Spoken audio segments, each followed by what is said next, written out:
seen fii defar leen ko s'il vous plaît mu jege si.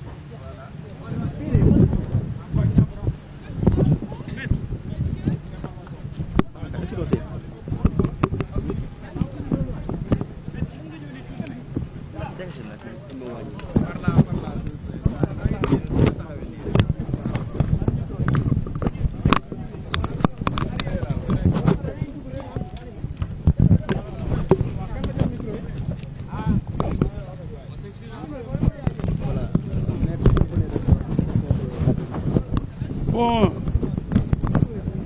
c'est long parce que c'est l'autre partie qui, depuis le début, monopolise la parole. C'est donc le camp de Sonko, les avocats de Sonko, qui, comme d'habitude, nous font perdre beaucoup de temps pour retarder le verdict. Mais viri viri, tiari lali. Bon, maintenant, nous sommes là, très sereins, sachant que nous avons gagné devant le tribunal de grande instance. Nous avons gagné encore devant la Cour d'appel qui a confirmé les 200 millions. Et pour l'appel, la Cour d'appel avait ajouté d'autres mois. Au lieu de 2 mois, c'était 6 mois avec sursis. Et nous savons qu'ils n'ont aucun argument aujourd'hui pour faire annuler l'arrêt de la Cour d'appel de Dakar. Ils vont parler comme d'habitude. Toujours, ils sont nombreux. Ce n'est pas la quantité qui compte, c'est la qualité. Nous sommes 5 et nous avons toujours gagné face à 40 avocats. Donc ce n'est pas notre problème. Nous avons la vérité avec nous. Vous savez que le rapport n'a jamais été présenté. Le rapport dont parlait Sonko, incriminant Mame Mbaye Niang, il n'existe pas. Il ne l'a jamais sorti parce qu'il n'existe pas. Lui-même a avoué qu'il l'avait vu seulement sur Internet. Alors qu'avant, il avait dit qu'il détenait le rapport et les preuves. Il attendait d'aller devant le tribunal pour sortir ses preuves. C'est ce qu'il avait dit aux enquêteurs à la police. Donc vraiment, on est en plein yékhel quoi. Donc on retarde toujours l'échéance, on retarde le verdict, on plaide pendant des heures et des heures. Alors que vous savez que devant la Cour suprême, la procédure est écrite. Elle n'est pas orale. On permet seulement aux avocats de faire des observations sommaires, de faire quelques précisions de quelques minutes. Mais vous avez vu, l'autre camp a pris des heures et des heures. Parce que, comme vous le savez, quand on n'a pas les arguments qu'il faut, on perd du temps à vouloir convaincre. Mais quand on a les arguments valables, mais on va en faire mouche, mais on ne perd pas de temps. On va vers l'essentiel. Les avocats de la défense ont évoqué de notions d'inconstitutionnalité pour envoyer l'affaire à la Conseil constitutionnel. Oui, ils pensaient que cela pouvait entraîner un sursis en attendant que le Conseil constitutionnel soit saisi. Ce n'est pas possible. Ils n'ont rien compris. Ils ont introduit très tardivement cette demande, cette requête, pour parler d'inconstitutionnalité, ce qui d'ailleurs n'existe pas. Et rien n'est ou anticonstitutionnel. Mais c'est normal, quand quelqu'un doit mourir, il s'agrippe, il s'arc-boute sur tout ce qui se trouve aux alentours. Nous les comprenons parfaitement. Ils ne veulent pas mourir très tôt, il faut qu'ils se battent pour éviter la sentence. Mais M. Sonko a parlé. Il a dénoncé Mame Mbaye Niang. Il a accusé de voleur. Il dit qu'il détient un rapport qui montre que Mame Mbaye Niang a volé 29 milliards. Jusqu'à présent, on lui réclame ce rapport. Il est incapable de fournir ce rapport parce qu'il n'existe pas. On ne peut pas présenter quelque chose qui n'existe pas. Donc M. Sonko lui-même a pris des risques. Aujourd'hui, il n'a qu'à assumer ces risques qu'il a pris. Il n'a qu'à assumer devant Dieu et les hommes, devant la justice et les journalistes, qu'il a dit des choses inexactes, qu'il n'a aucun élément contre Mame Mbaye Niang, qu'il a incriminé à tort et qu'il demande pardon. C'est ça l'humilité. Mais vous ne pensez pas qu'aujourd'hui il y a possibilité quand même pour la Cour suprême de casser cette décision rendue à part à la... Attendons que la Cour se prononce. Nous sommes optimistes parce que nous avons le droit avec nous. Sonko ne s'est jamais présenté, ni en première instance, ni en appel. Parce qu'il n'avait pas d'argument, il n'avait pas de rapport. Il ne voulait pas être ridiculisé. Mais il va avoir des problèmes. C'est pourquoi il a choisi la politique de la chaise vide. Et qui ne dit rien, consent. Comme il est incapable de venir se défendre, mais pour les tribunaux, pour la justice, c'est qu'il manque carrément d'arguments pour convaincre la justice que maintenant n'est que ben. Est-ce qu'il y a possibilité, vous faites un vice de procédure possibilité il n'y a pas de vice de procédure, il n'y a rien. Ils cherchent maintenant partout des vices pour faire casser la décision, mais il n'y a pas de vice, c'est des magistrats expérimentés, des magistrats bien formés, des magistrats justes, honnêtes, qu'il insultait d'ailleurs. Il a insulté toute la justice et avait dit qu'il n'allait pas se présenter devant Dame Justice. Parce que pour lui, c'est la justice de Macky Sall. Pourtant, chaque fois qu'il gagne, il dit oui, il faut qu'on exécute la décision. Maintenant, la justice, elle est bonne, quoi. Maintenant, cette justice de Macky Sall, elle est honnête, elle est impartiale. Mais tant mieux. C'est celui qui insultait les juges, insultait carrément la justice, en disant qu'il n'allait pas se présenter devant cette justice. Pourtant, il a saisi le juge de Ziguinchor, le juge de Dakar, la Cour suprême. Mais plusieurs fois, il a été vaincu. On dit, oui, Sonko gagne. Combien de procès il a gagné? Ziguinchor, Dakar. On l'a battu ici, dans plusieurs procédures. Mais comme il a beaucoup d'éléments dans la presse, les sites Internet, la plupart lui appartiennent. Il en a bien créé et il en a offert aussi. Je sais ce que je dis. Et il y a beaucoup de journalistes qui ont peur de lui aussi, et peur de ses gosses qui insultent. Donc on fait tout pour qu'il ait la part belle. Même s'il gagne un petit procès, oui, il faut exécuter. Et quand on l'écrase, on ne dit rien. Quand il insulte la justice, vous ne dites rien. waaw li ma leen mën a wax daal mooy ñu ngi nekk sama gars yi ñoom ñu ngi wax ba léegi maintenant sax pare nañ léegi ndax wax ji yàgg na mais xam nga ni ku amul loo wax da nga yàgg ci wax ci koo xam ne yow wax ju bëri taxul a gañe ñoom dañoo bëri ba pare bëri wax gis nga leen seen wax bu jeex suba ba léegi ñu ngi wax mais li wóor ba wóor mooy ñun suñu xel dal na ñu ngi toog di leen déglu ndax liñ fi wax ñu yëpp ay dañuy dem conseil constitutionnel bala ñuy atte Cour suprême d'accord ci nee na yëpp la ñu boole atteindoo ko ndax ñoom dañoo yéex a wax mbir moomu waxuñu ko première instance dem conseil constitutionnel waxuñu ko appel même seen requête bi ñëw fii waxuñu ko woon kon dëgg-dëgg daal ñoom xam nañ ni jàpp ñu ci dara waaye nag maa ko def te kenn du ko wax Olof Njaay mu ne déet waaye déet ndax moom moo dem waxal boppam ni Mame Mbaye Niang sàcc na ñaar fukki milliards ak juróom-ñeent ñu ne ko waa sa waay kay wane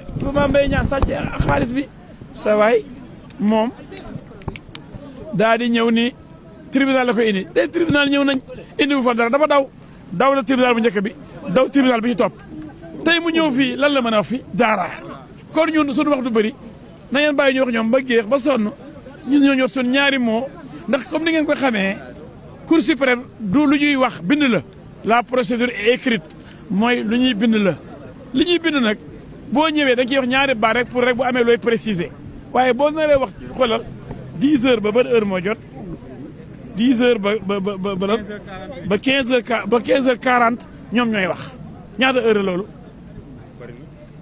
xam nga lii bëri na après juróomi waxtu ci loo xam ne da nga def précision yoo xam ne ay waru weesu ay 10 minutes 5 minutes pour war que ñoom dañoo jaaxle tiit parce que amuñu lu ñu wax ndax seen waay wuy siwul tribunal wuy siwul cour d'appel parce que amul rapport amul lu mu wax ñu ne ñuy wax ay inconstitutionnalité yooyu yëpp dara taxawu ci dañ ko yéex a wax yéex koo indi. dañoo ne dañ koo empêché yegg tribunal dañ koo empêché dem. loolu dëgg loolu moom bu ñu ko woowee tribunal mu bañ a dem di yéexantu di dof lu gën a ko ay moom mooy bëgg nit ñi topp ko journaliste yi moom kay kenn mësu koo téye di ko doo dem tribunal.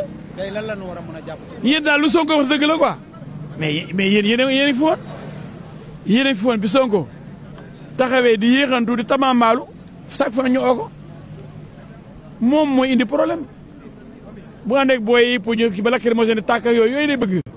léegi tey fan ngeen mujjee ak juge bi. juge bi mu ngi ñuy dégloogum na waa kër Sonko yi ñu ko déglooguñu 10 heures ba léegi ñoom ñooy wax. mais maître ñoom temps bu ñu jël bëri nga foog ni ñoom mënuñoo convaincre.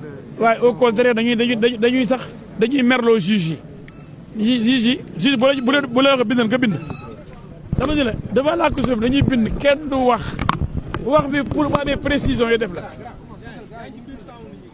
mais bu dee da ngaa wax a wax ba géex day mel ni yow bindoo woon ci lépp lu ñuy wax dañ koy bind ba pare avant ñu ñëw fii kon lu fi jar wax 5 heures de temps mooy wane sama gars yi wóoluwuñ seen bopp mais wax ju bëri wax ju dëgg ko gën a am solo wax ju dëgg wax ju gàtt dëggu am fulla boo gën a am solo ñun di ñu yàggee ñoom ñun di ko yàggee de c'est que ñoom amuñ preuve amuñ élément amuñ rapport boo ne Mame Mbaye Niang sàcc la moo la sama gars yi dama leen a yërëm lu ñu fi mën a wax duñ ci génn ndax seen waa ji moo wax lu dul dëgg boo waxee lu dul dëgg nag yàq deru nit da ngay fay ñaar téeméeri million tànk jër de.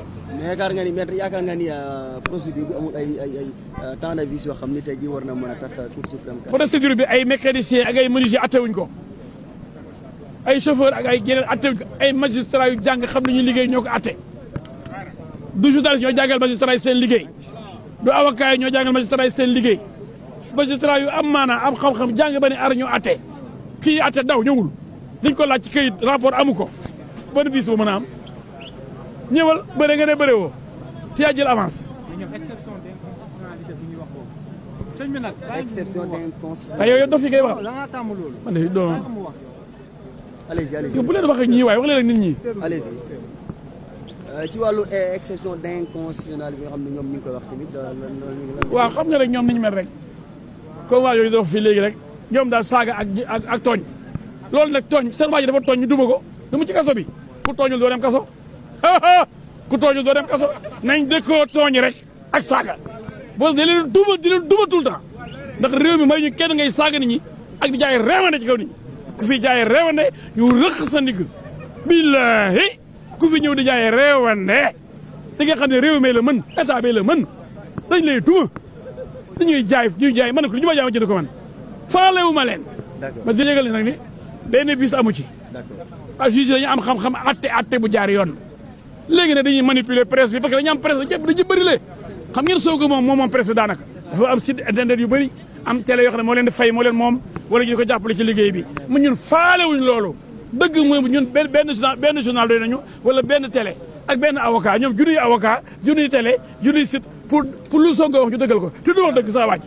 jomb naa ko dëgg ide rapport nga ne internet laa ko gisee loo gisee internet looy demee naan doomu jàmbur jëkkëri jàmbur bàyyi jàmbur yow sàcc nga tam benn preuve xanaa loolu mooy ñàkk maandute nit da ngay maandu waaye sa waaye maanduwul ku maanduwul kuy tooñ kuy sos kuy saaga sa place fan la prison centrale kuy wax dëgg doo tooñ doo dem prison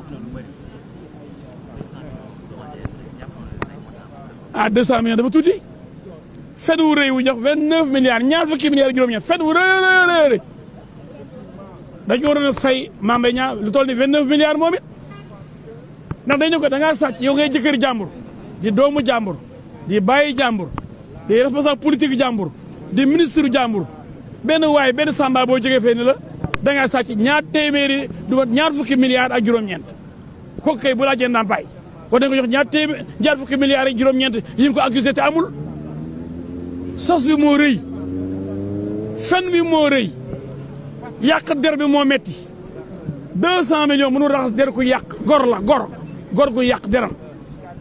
mais Ousmane Sonko moom waxoon na ne du fay 200 millions tey bu fekkee ne Cour suprême dafa rek daal di infirmer waat dogal bi tey jii ban pexe ngeen mën a am ba mën a rek daal di saisir. waaw du tribunal moo ne jox nañ ko 200 millions na ko fay Mame Mbaye Niang waaw léegi mu ne du fay donc moom décision de justice léegi du ko exécuté pourtant mu naan juge de Ziguinchor rek bu Dakar comme néewoon nañu ne ko dugalaat ci liste yi dañ ko war a exécuter waaye moom bu dee moom moo war a fay 200 millions mu ne joxe mu dërëm Sonko yow lay waxal kon nee nañu 200 millions nga doo fay dara kon yow faale woo justice nga bëgg nag justice atte bu njëkk rek nga bëgg ñu exécuter ko yaay kan alors que am na recours devant la Cour suprême xam nga ni da ngay cohérent man du ma fay 200 millions fay wa dërëm loolu la wax te justice tribunal moo ko atte kon moom faale wu li tribunal atte waaye bu dee mu intérêt na ñu ne ko nañ la dugalaat ci liste yi ñu ne waaye Sonko dañ ko bañ a dugalaat ci liste yi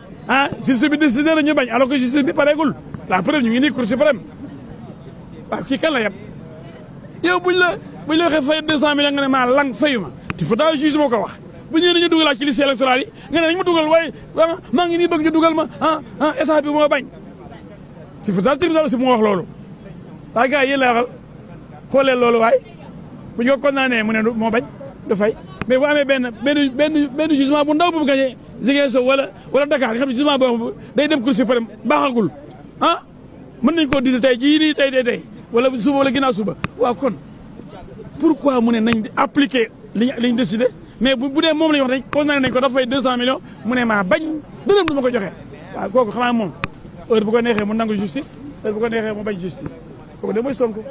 d'accord. Sonko léegi noonu ràññee leen ko nag yeneen gars yi sa waay googu de.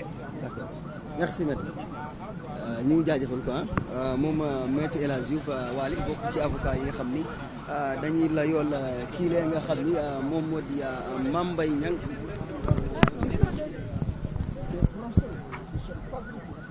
Des procédures qui sont violées, l'ensemble des droits n'ont jamais été respectés et je ne rentrerai pas dans les détails parce que l'horreur est de dire que Ousmane Sonko a eu ses avocats présents à la barre, en audience, où la cour d'appel effectivement jugeait cette affaire. Et tout le monde sait que c'est faux. Et pourtant cela est